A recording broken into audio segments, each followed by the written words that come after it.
Shalom, dear friends. Welcome to my sukkah. We're learning the Kitzer, Likutey, Moharan, number 20. It's called the 9 rectifications, as it says in the Zohar, 2:176. Tisha Tikunim. All expounders of the Torah receive their explanations from the soul, whose words are like burning coals, as expressed in the verse, "Is not my word like fire?" as it says in Jeremiah. The soul is riddled with suffering, as in thus is the way of Torah. Bread with salt you shall eat, measured water you shall drink, as it says in Avos, Ethics of Our Fathers. And when this soul falls from the level of "is not my word like fire," and its words grow cold, it then expires, and with it departs the explanations of the Torah that were elicited through its agency. Then the expounders of Torah who received from the soul are unable to comprehend a single explanation of the Torah, and conflict begins to engulf the tzaddikim, the sages. This is the main cause of controversy in the world, namely that the explanations which are the solutions to challenging questions and conflicts are lacking.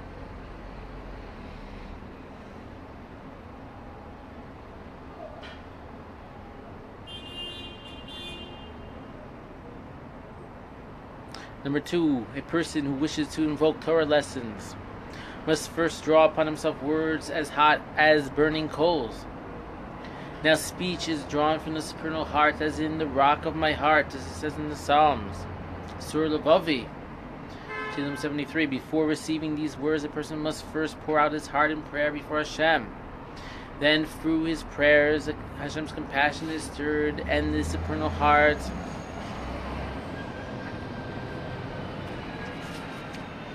is open, for compassion lies in the heart. From there, hot words pour forth, and by means of these words, Torah lessons are also drawn from there. Therefore, every expounder of the Torah must pray to Hashem before teaching, in order to arouse his supernal heart, to inspire him with words like burning coals, and only afterwards should he begin to expound. So through the prayer that we do, through prayer with kavanah, we're therefore getting koyach into our study, and a Torah scholar is able to go and come up with more chidushei Torah, and his heart is aflame through the prayer, puts it in its place. When the true tzaddik teaches Torah in public, he binds himself before the lesson to the souls of his audience, and he pours forth his heart and his prayer before Hashem. Then, because he is bound together with the souls of his listeners, his prayer is considered to be the prayer of the congregation, and is undoubtedly accepted, as it is written, Hashem is great and will not despise the prayer of the many, it says in Iyuv. This prayer increases the holiness on high and arouses the supernal heart. In this way, the tzaddik, the sage, invokes the Torah explanation that he speaks to his audience. It emerges that each one of the people present actually has a share in the Torah teaching that the tzaddik reveals at that time. For the greater the number of people who are present at the time, the greater the number of souls to which a sage binds himself when he pours forth his prayer, and the more holiness is increased on high. Moreover, the tzaddik, the sage's prayer, arouses the supernal heart to a greater extent, drawing a greater revelation of Torah. It all depends on the number of people in attendance. This dynamic constitutes the difference between the person who studies a Torah lesson in a book and a person who hears it directly from the mouth of the sage himself.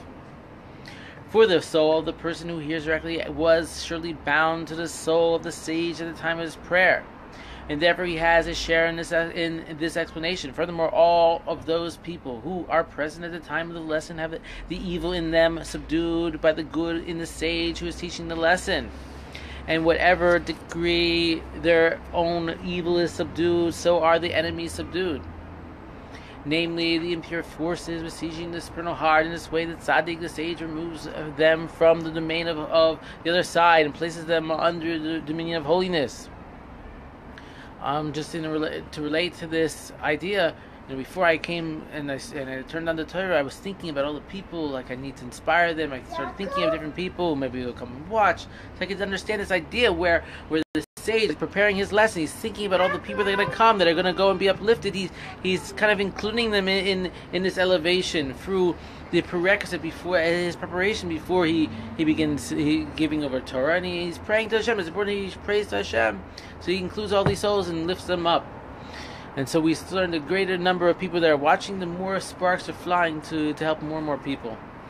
So when the tzaddik, the sage, prays prior to delivering his lesson, he must pray with entreaties. He should beseech the Holy One, blessed be He, for an unearned gift, and not invoke his merits at all, even if his staff of strength, as it says in Psalms, from his own religious devotions has now been aroused, giving the tzaddik, the sage, a certain amount of power. This staff is not to be used for his own self-aggrandizement, chas v'shalom, God forbid, but so that he may subdue the evil in the congregation. For in any community there are good and bad people, and it is necessary to subdue the evil of the bad ones. Before Hashem, however, he should stand as a pauper, speaking merely with entities and making no mention of his own merits at all.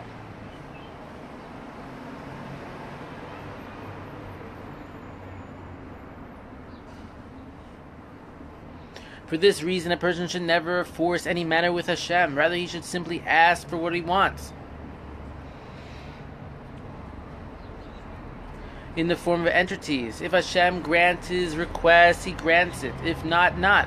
But a person should never stubbornly insist that Hashem do precisely as he wishes.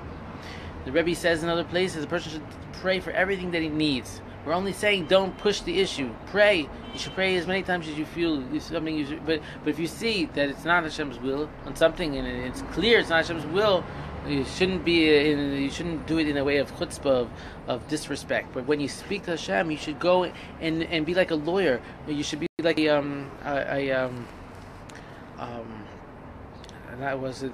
a prosecution and there's the other defendant lawyer. I forget the name. Okay, should be like a lawyer, making beautiful words to Hashem, form them in like poetry to God. Beseech Him, explain why you need this thing, and you open up the heavens. Hashem wants a person to pray to them in this form. They're how do you say? They're convincing Hashem to change His ratzon, His will. Now, in the merit of the Torah teachings that are elicited in this way, a person merits the land of Israel, right, through speaking to God in ways of entities, beautiful words. So you merit Eretz Yisrael, the land of Israel, for this. By the same token, when a person is in the presence of the tzaddik, the sage, at the time that the tzaddik draws down a Torah lesson and delivers it in public, he also has a share in the teaching that the tzaddik evokes. And consequently, he too merits to come to the land of Israel, as it is written, and he gave them the land of the nations, as it says in the Psalms. This verse appears 2 lines after the verse which states, he opened the rock and water flowed out. Reflecting this sequence taught in this lesson, see more in Likutey Moharan. Okay, so it's very important to be there when the sage is actually giving over the Torah lesson and be included in that. And through this, a person can merit Eretz Yisrael. It's a very holy thing. It's learned and taught in the Hasidus that when a tzaddik is speaking, you should look in his eyes. His eyes represent purity and holiness. Just his eyes alone can uplift you. And he used to say that people, they heard Rabbi Nachman teaching his lessons, they saw like flames. They felt like flames were going up in the air from his mouth. It's very holy to be in the presence of the sages, not to just listen to recordings. But the land of Israel is one of 3 things which are acquired through suffering, as it says in Brachos. And only through suffering can a person come to the land of Israel. The main suffering is the wicked impeders, those who spread an evil report about the land, it says in Bamidbar. By bringing down Torah teachings, the tzaddik merits to reduce all the obstacles and suffering. The more perfect the Torah teaching that he merits to evoke, the more he merits to subdue the impeditors and the wicked, and to come to Eretz Yisrael, the land of Israel. Now, we saw here that right, the main suffering is the wicked impeditors who spread evil report about Eretz Yisrael. It's very important never to speak something bad, negative about Eretz Yisrael. This is the holiest place in the world. Right? That's what the spies did. They came and they gave an evil report. Don't, nothing is perfect. We're in times before Mashiach.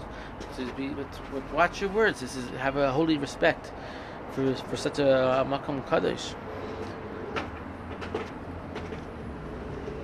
Okay. A person who wishes to truly be a Jew, that is, to constantly go from level to level, can only succeed through the holiness of the land of Israel. For all the steps that a person must take on his way up to holiness are only through the land of Israel. Similarly, the ascent of prayers is exclusively in Eretz Yisrael, the land of Israel. Okay? In all your ways, walk the way towards Eretz Yisrael, to the holy land of Israel. In your mind, in your heart, to climbing of level to level is through your connection to Eretz Yisrael. In order to go to the land of Israel, it is first necessary to subdue the wicked who spread an evil report about the land, and to punish them with the sword and with death. The power to accomplish this, however, must be received from Edom, who is appointed over all, punished over the sword. As is written, by your sword you shall live in Bereshis. Through the letters of the Torah teaching the tzaddik invoked, spiritual powers are created. These powers are angels in the most literal sense, and they are the ones who receive this power to punish Edom. Okay, when tzaddik is teaching, flames are flying, holy words. Sometimes I go to a shir in Yiddish, and my Yiddish is not so good, I don't understand everything he's saying, but I know that just listening to his words are kedusha and holiness are going into my heart. My heart understands, my neshama understands. Okay, so through these words, the tzaddik, the sage, is creating angels in heaven. It's not just nothing to be in his presence when he's giving over Torah. But these spiritual powers vary according to the Torah teachings that is invoked and according to the light of that teaching, which itself is determined by how much holiness is added on high. The more powerful the Torah teaching, the greater the number of angels that are created. Consequently, when this holiness is meager, the angels that are created from the new Torah teachings are weak. They have no power of their own, but are able to receive the power from a dome sufficient to subdue the wicked and intimidate them, but not to do away with them altogether. Sometimes, however, these angels do not have enough power to subdue the wicked, but they are only strong enough to invoke the power of the Goyish, the Gentile nations, against them. This is indeed the situation now in the time of exile. I'll read that again. Sometimes, however, these angels do not have enough power to subdue the wicked, but they are only strong enough to invoke the power of the Gentile nations against them. This indeed is the situation now in this time of exile. I think that's self-sufficient to just read that twice, then explain it. When we do not have the power to punish the wicked ourselves, sometimes Hashem brings about impediments, suffering and persecution from the wicked who attack righteous men of truth, and then later have no power to stand against them except by using the courts of the Gentiles by Torah law. A person is even required to use their courts in such a case. Then it is a great mitzvah to resort to their courts and to endeavor with all our strength and with money to subdue the wicked, so that in this way the holy judgment may rise out of the forces of impurity on the other side. In other words, when the Gentile courts issue a truly righteous verdict, the holy judgment that fell into their midst, into the forces of impurity, is elevated back to holiness. This is the meaning of the verse, thus will emerge a distorted judgment, Habakkuk. That is, the judgment will emerge from its distortion and perversion among the Gentiles and will again be made straight. At times, these angels do not have even this much power, but are only strong enough to silence the wicked who speak slanderously against the land of Eretz Yisrael, so that they will not be able to speak their evil in our presence or in the ears of the multitude. And then there are times when these angels do not even have this much power. It all depends on how little holiness there is. A sexual blemish brings on the sword violence and war, as is written, a vengeful sword to avenge my covenant. Very important to have purity in this. Purity in your heart and your mind. Crying out loud brings purity in this matter, and one merits to revelation of knowledge. For initially, when a person blemishes this area, his knowledge was also blemished. Okay, so crying is a tikkun for this. Crying out to Hashem about this can rectify the covenant and bring a person to kedusha, to holiness. For this reason, the Pesach Haggadah is recited in a loud voice for the redemption from Egypt occurred through the voice, as is written, Hashem heard our voice, as it says in Bamidbar. This is the reason why it is called Haggadah, to allude to the connection to purity, to Tikkun Bris, as in he told Vayaged them of his covenant bris, as it says in Devarim. The proper way to fulfill the mitzvah of reciting the Haggadah is over wine, since wine rectifies knowledge, as in wine and fragrance make one clever, as it says in Sanhedrin from the Talmud. For the Egyptian exile was caused about by the blemish of purity, which is the blemishing of knowledge, as is taught, and the wine of the four cups rectifies knowledge, which is Tikkun Bris. The Holy One, blessed be He, scrutinizes the actions of the tzaddikim, the sages, very closely, as it says in Yevamos, when they have even the slightest flaw, they do not have the power to evoke Torah teachings. When a person reaches the concept of the land of Israel, Eretz Yisrael, he may then be called a mighty man. For before he arrives at this concept of the land of Israel, he is like one who girds his sword before the battle, should not brag like one who takes it off. It says in Kings, Malachim. But afterward, when he is victorious, he may then be called a man of war. Therefore, in these days as well, the main victory in the war is to come to Eretz Yisrael, the land of Israel, in the most literal sense, that just as Jews presently travel there to live in the houses and apartments that are found there, a person must be willing to get there even through hardship, even if it means walking there on foot. As is written, go lech lecha, to the land that I will show you. It says in Bereshis, specifically by walking ha'licha, on foot. This ends this teaching for Rabbi Nachman, speaking about. We started speaking about Torah given from the sage is like burning fire that rectifies many, many things, and through his prayer, his preparation to give the shir, give the Torah teaching, he's including the souls that are around him and praying for them, and he's uplifting them even before he gives the shir itself. And how important it is to go to actual sage, not just to hear it on audio recordings, but how great it is to be in his presence, and that he's rectifying sparks all over from this. And the more people that come to his live shir, the more rectification there can be, hopefully through this live shir as well. So, and then we went into Eretz Yisrael. We spoke about Eretz Yisrael. We spoke about having holiness in the heart. And it's very important to wherever you're going in your mind, even if you're not actually coming to Eretz Yisrael, you should always be pointed in your mind, in your derech, to Eretz Yisrael, to the kedusha of Eretz Yisrael, which a person can actually receive anywhere in the world. So a person should connect themselves to the holiness, the kedusha of Eretz Yisrael. And we will conclude this lesson. Wish you all a happy Sukkot and to come close to God.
Yada